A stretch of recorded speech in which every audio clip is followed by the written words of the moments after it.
Hello everyone, welcome. आप सबका स्वागत है इस नई वीडियो में। आई नो मैं थोड़ा सा लेट हो गई हूँ अपनी नई वीडियो डालने के लिए, but now here I am with another video of mine. And इस वीडियो में मैं कैनेडियन इंग्लिश के बारे में ही बात करूँगी, but as you know that मैं इन वीडियोज़ को हिंदी और इंग्लिश दोनों में ही शूट कर रही हूँ for the convenience of my audience. तो इस वजह से अब ये वीडियो जो है अगेन हम कैनेडियन इंग्लिश के बारे में ही डिस्कस करेंगे, बट इसमें हम हिंदी में उन चीज़ों को ज़्यादा डिस्कस करेंगे। शुरू करते हुए मैं कैनेडियन इंग्लिश के बारे में आप लोगों को ये बताना चाहती हूँ, जैसा कि मैंने अपनी इंग्लिश वर्जन वाली वीडियो में भी कहा था कि मैं बहुत ज़्यादा एक्साइटेड थी इस स्पेसिफिक फॉर्म ऑफ इंग्लिश को आप सबके साथ डिस्कस करने के लिए, बिकॉज़ इसमें कुछ चीज़ें हैं जो काफ़ी इंटरेस्टिंग है।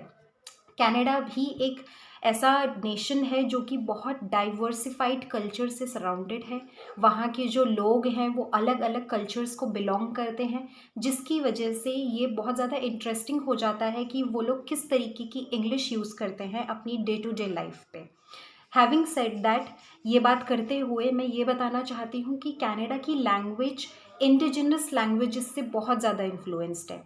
नाउ यहाँ पे इंडिजिनस लैंग्वेज का क्या मतलब है? इंडिजिनस लैंग्वेज मीन्स जो वहाँ के नेटिव्स हैं। अब वहाँ के नेटिव्स कोई भी हो सकते हैं, अमेरिकन्स भी हो सकते हैं, ब्रिटिश भी वहाँ के नेटिव्स हो सकते हैं, and even French people are also natives in Canada. इस वजह से क्योंकि वहाँ इतनी डाइवर्सिफाइड कल्चर के लोग बिलोंग करते हैं, दैट इज़ वाई वहाँ की जो लैंग्वेज है उस पर एक इन्फ्लुएंस है। वहाँ की जो इंग्लिश बोली जाती है उस पर एक इन्फ्लुएंस है। जस्ट लाइक इंडिया, वही हिंदी हम लोग इंडिया में नॉर्थ साइड में बोलते हैं, वही हिंदी साउथ में बोली जाती है, बट जो उनके स्लैंग्स हैं, जो उनके प्रोनाउंसिएशंस हैं, जो उनकी वोकैबलरी हो सकती है हिंदी में, it can be different from us north Indians. वो हम नॉर्थ इंडियंस से काफ़ी हद तक डिफरेंट हो सकती है, विच इज़ कम्प्लीटली एक्सेप्टेबल, क्योंकि ये एक ऐसा नेशन है जहाँ पर आपको हर कल्चर का, हर भाषा बोलने वाला इंसान मिल सकता है। Talking about this specific nation, अगर हम सिर्फ इंडिया की बात करें तो जैसा कि मैंने आपसे अभी डिस्कस किया ही है कि जो कनाडा की इंग्लिश है वो बहुत इन्फ्लुएंस्ड है बाहर के लोगों से। दैट इज़ वाई एक ऐसी लैंग्वेज है जो अगर आप कनाडा विज़िट करना चाहते हैं, वहाँ काम करना चाहते हैं फॉर इंस्टेंस, या फिर आप वहाँ जाके स्टडीज़ करना चाहते हैं, तो ये लैंग्वेज आपके लिए just like cherry over the top काम कर सकती है। आपके लिए ये एक प्लस पॉइंट वाला काम कर सकती है, और वो लैंग्वेज है French. If you know French, अगर आप फ्रेंच बोलना जानते हैं, पढ़ना जानते हैं, तो मॉन्ट्रियल रीजन जो कनाडा का है वहाँ पे कई लोग फ्रेंच बोलते हैं। इनफैक्ट वहाँ पे फ्रेंच जो है एक प्रीडोमिनेंट लैंग्वेज है, दैट मीन्स वहाँ फ्रेंच सबसे ज़्यादा बोली जाती है। तो अगर आप इस लैंग्वेज के साथ फेमिलियर हैं तो ऑब्वियसली आप ऐसी जगह पे ज़रूर सर्वाइव कर सकते हैं जहाँ पे जो नेटिव लैंग्वेज है एक तरीके से फ्रेंच बोली जाती है। अगर हम अल्फ़ाबेट्स के प्रोनाउंसिएशन की बात करें तो ओ एक ऐसा अल्फ़ाबेट है जिसकी प्रोनाउंसिएशन कैनेडियन इंग्लिश में थोड़ी सी डिफरेंट होती है। जैसे कि मैंने अपनी प्रीवियस वीडियो में भी ये एग्जांपल दिया था और मैं इसी एग्जांपल को इस वीडियो में भी रिपीट करूँगी। हम अगर वर्ड बोलते हैं सॉरी, तो कैनेडियन इंग्लिश में उसको सॉरी कहा जाता है। नाउ ये हम लोगों के लिए थोड़ा सा ऑफ जा सकता है, हमारे प्रोनाउंसिएशन के अकॉर्डिंग ये हमें थोड़ा गलत लग सकता है, बट एक्चुअली कैनेडियंस इसको इसी तरीके से प्रोनाउंस करते हैं और वो प्रोनाउंसिएशन है सॉरी। इसी तरीके से बहुत सारे वर्ड्स हो सकते हैं जिसमें कि हम प्रोनाउंसिएशन थोड़ा सा डिफरेंट पाएंगे। अब हम अगर स्पेलिंग्स की बात करें तो जो कैनेडियन इंग्लिश होती है वो बहुत हद तक, to a great extent, Canadian English जो है वो ब्रिटिश इंग्लिश को फॉलो करती है। बट इसका मतलब ये नहीं है कि वो अमेरिकन इंग्लिश को फॉलो नहीं करती है, क्योंकि अमेरिकन इंग्लिश को भी कैनेडियन इंग्लिश फॉलो करती है। बट अगर हम कुछ वर्ड्स की बात करें, जैसे कि मैंने ये बात अपने ब्रिटिश इंग्लिश वाले एपिसोड में भी आपसे शेयर की थी, जैसे हम कोई वर्ड्स यूज़ करना चाहते हैं कलर, तो वहाँ पे जहाँ कोई कनेडियन COLOUR लिखेगा, वहीं पर जो अमेरिकन होंगे वो COLOR लिखेंगे। इसी तरीके से ऐसे बहुत सारे वर्ड्स हैं। मैं आप लोगों को इन वर्ड्स की एक लिस्ट भी दे सकती हूँ, definitely I will also plan for that. तो वो वहाँ पर आपको ज़्यादा क्लियर हो जाएंगी वो सारी की सारी चीज़ें। अब हम बात करते हैं थोड़ा सा कनेडियन कल्चर की।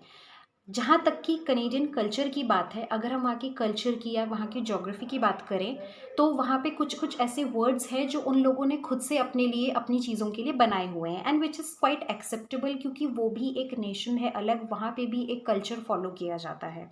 तो इसका एक एग्जाम्पल है तूक। ना, तूक एक ऐसा चीज़ होती है, एक्चुअली ये एक क्लोथिंग एसेसरी है।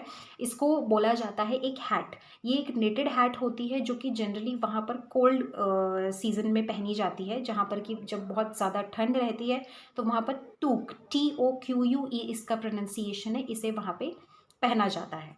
So this is about the type of clothing that Canadians carry. इस तरीके के कपड़े जो है कनेडियंस पहनते हैं, एंड डेफिनेटली ये हमारे साथ भी होता है। हम एज इंडियंस अपनी चीज़ों के लिए अलग अलग नाम रखते हैं, and that is how it goes with Canadians as well. Now, जैसे कि मैंने आप सबको बताया कि लैंग्वेज है और इंग्लिश में थोड़े बहुत वेरिएशंस होते हैं, डिपेंडिंग अपॉन वो कौन सी कंट्री की इंग्लिश की हम बात कर रहे हैं, और मेनली जैसे American English, British English, Canadian English.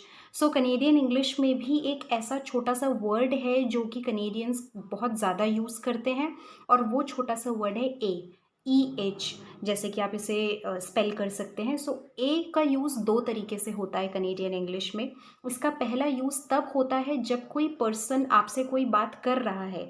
In case कोई पर्सन आपसे कोई क्वेश्चन पूछ रहा है और उस क्वेश्चन के बाद अगर वो ए लगाता है, तो उसका मतलब ये हो जाता है कि वो जो आंसर आपसे एक्सपेक्ट कर रहा है, वो आप उस क्वेश्चन से, उसका जो सोच है उसके साथ अग्री करने के लिए ही आपसे वो उस वर्ड को बोल रहा है।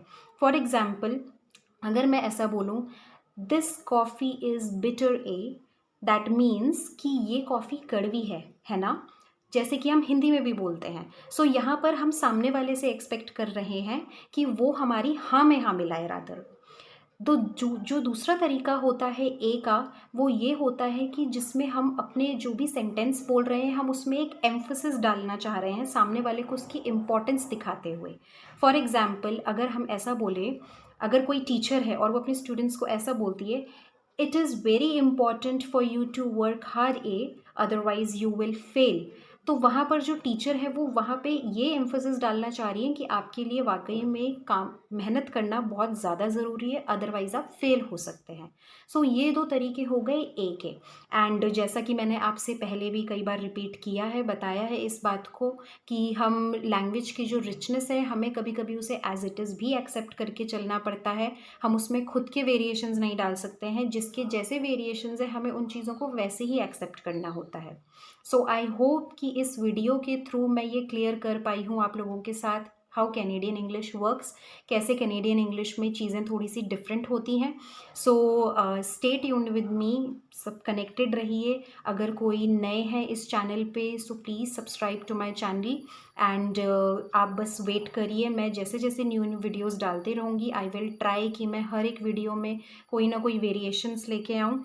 एंड येस, मैं आप लोगों को ये भी इन्फॉर्म करना चाहती हूँ कि मैं कुछ प्रोनाउंसिएशन वीडियोस भी शॉर्ट्स के रूप में डाल रही हूँ अपनी वीडियोस के थ्रू, तो आप प्लीज़ उसको भी चेक करिए and try to improve yourselves. So on that note, thank you and bye bye.